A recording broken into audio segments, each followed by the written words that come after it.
Les portes de l'avion viennent à peine de s'ouvrir, les deux mains de Brigitte Macron sont portées vivement au visage d'Emmanuel Macron devant les caméras. Toute la France est étonnée de l'attitude de Madame Brigitte. C'est déjà jamais vu dans le monde, une femme du président de gifler son mari. Madame, quand il est président, il est le père de la nation. Tu n'as pas le droit de gifler notre président, les Français sont tellement en colère concernant l'attitude de la première dame française. Ces vidéos sont vraies, Emmanuel Macron place la gifle de Brigitte dans son contexte.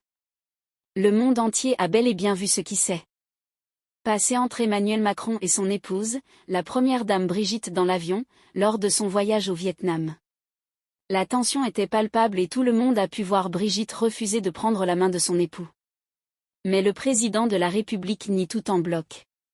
Cette scène était une plaisanterie, rien d'autre. En effet, Macron dit qu'il n'a jamais été giflé par sa femme et que tous ceux qui ont vu ces vidéos et pensent ce que tout le monde pense, n'ont pas bien vu et on doit leur expliquer et les amener à ne pas comprendre ce que l'on doit comprendre, mais l'explication un peu tirée par les cheveux que lui Macron donne. Wonderful.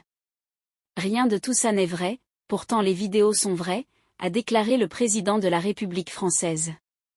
Pour tenter d'éteindre l'incendie, l'Élysée a dans un premier temps démenti la vidéo auprès de France Info en assurant qu'il s'agissait d'un faux document.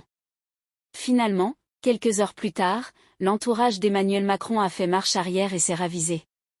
Selon le commentaire officiel, il s'agissait d'un moment de complicité entre le président de la République et son épouse, une banale chamaillerie de couple. C'était un moment où le président et son épouse décompressaient une ultime fois avant le début du voyage en chahutant, a-t-il encore été déclaré avant d'ajouter qu'il n'en suffisait pas plus pour donner du grain à moudre aux complotistes. Malgré cet incident, le déplacement du chef de l'État en Asie se poursuit selon le programme annoncé.